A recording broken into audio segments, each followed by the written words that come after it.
Welcome to this series, 3 stories. 2 of them are real and 1 of them is made up. Find out which ones. Let's start.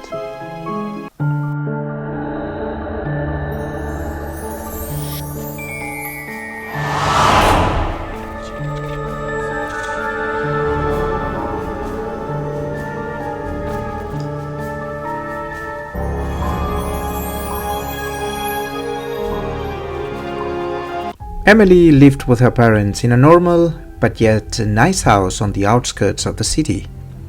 She was 11, an only child, and had no friends, even being sweet and nice. One day Emily was playing on her playground near the woods when she heard something, a giggling. Not hesitating, Emily went straight to the woods. Once inside the woods, there it was, a wooden doll, almost of her own size, lying on the ground. She was still hearing the giggling, and it came from the doll. Emily took the doll and looked for any other kid who might have dropped it, but nothing was there. She then decided to keep the doll and took it home. "I'm going to call you Eric," she said, and full of joy she took it home.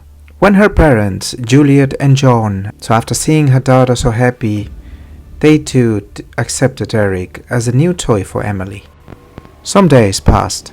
Emily was sleeping in her room, and Juliet, who was sleeping in her own room next to Emily's, heard the giggling. She ignored it at first time, but then she heard it again. She went to Emily's room and saw Eric lying on the ground.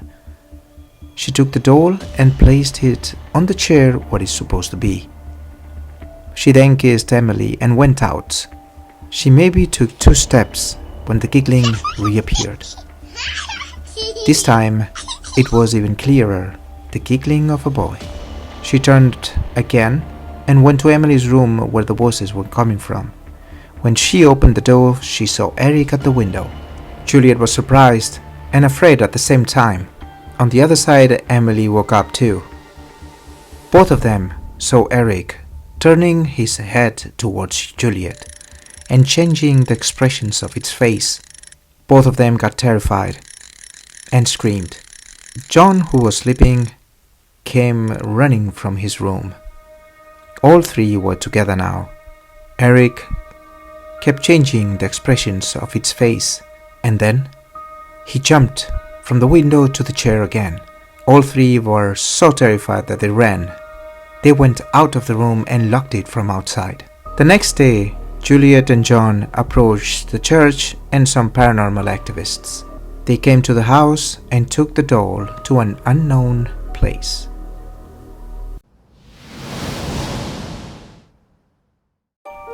Did really the whole family see the doll jumping around from the window to the chair, making faces? Or was that an attempt to be famous? Was this doll really possessed? Or was that an act from outside to play with your imagination? Find out at the end of the series.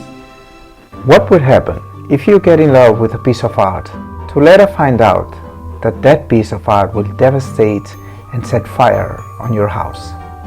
Well, let's find out in our next story. Steve just got the present of his life. He was a millionaire and loved art and paintings. His old friend Roger bought him a masterpiece, a painting depicting a young boy's face as if he was about to cry. A young child painting amazingly. You could see how the child on the painting was about to cry. Without tears, it was like depicting sadness without tears. Steve took the painting with joy and hung it on his living room together with all other collections of paintings and art. He was always looking and contemplating the colors of and amazingness of this painting. One day, Steve had to leave for a business trip. It took 1 day, and as he was arriving back from the trip, the police called him and asked him to come back home as his entire luxury apartment was on fire. Steve came home as fast as possible, only to see the ashes of the apartment with nothing left. He had enough money to buy an even more luxury apartment, but his sorrow was all the paintings and art that were inside, all his passion. The police officer approached Steve to ask some standard questions about the fire, if he knew something might have happened, or if he knew someone who could do it. Steve had no enemies, and he never smoked, so he was unaware of what could have happened. He expressed his feelings towards his art, feeling sorry and devastated. The officer then said that yes, all his art was burned, all but one painting. Steve could not believe what he was hearing. The apartment was ashes, and how could a painting have survived the fire? The officer then brought the painting to him, which was the painting of the boy indeed, amazingly intact, with no bruises, no burns. Steve got surprised and watched amazed at the painting, with fear and astonished, completely speechless. The painting of the boy was not only in perfect stand, but the boy had tears in his eyes. Is that possible? Can a painting be the tragedy of a house? Was this painting cursed? Or are we painting your imagination? Find out. Let's watch our last story. The woods are mysterious things. Even more when you see lights coming from the skies. Find out. In a small village, a young boy named Klaus was living his life with his family. One night, a strange sound got his attention.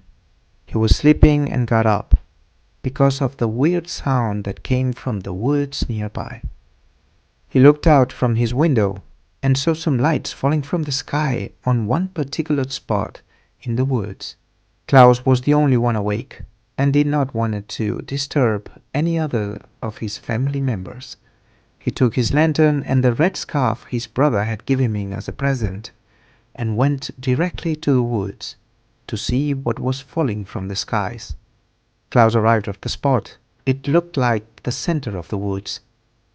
There were lights everywhere, with 14 trees facing each other and one standing alone at the end of the row. Klaus saw the lights emerging at that tree and went straight to see what it was. As he approached the last tree, a voice screamed so loud that not even covering his ears helped. He felt, and the lights started to get dim. He soon was unconscious and faded into darkness.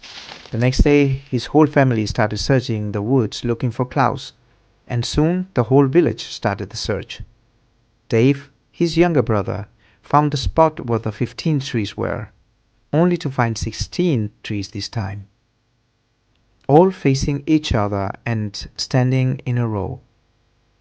And one of them in particular got his attention. The 16th tree was holding the red scarf he gave to Klaus. Klaus was never found and remains lost until this day.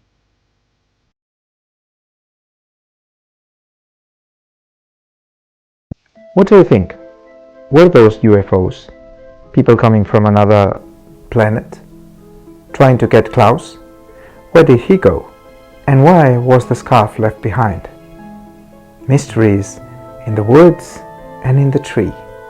Are those lights real, or have we tried to lighten up your imagination? Ladies and gentlemen, now the time has arrived. We're gonna see which of the stories are real and which ones are false. Do you remember the story of the doll? The possessed one? Well, that one exists. Eric the doll is actually Robert the doll, a doll in Key West. You can Google it and find all the information about it. What about the painting of a crying boy that was the only one survivor of an whole apartment of ashes? Well, the story in itself was made up, but this painting actually exists. As in the other one, you can Google it and find all the information about it. The crying boy painting is true. What do you see about the lights and the UFOs? Well, there have been a lot of sightings, but not this one. This story is made up.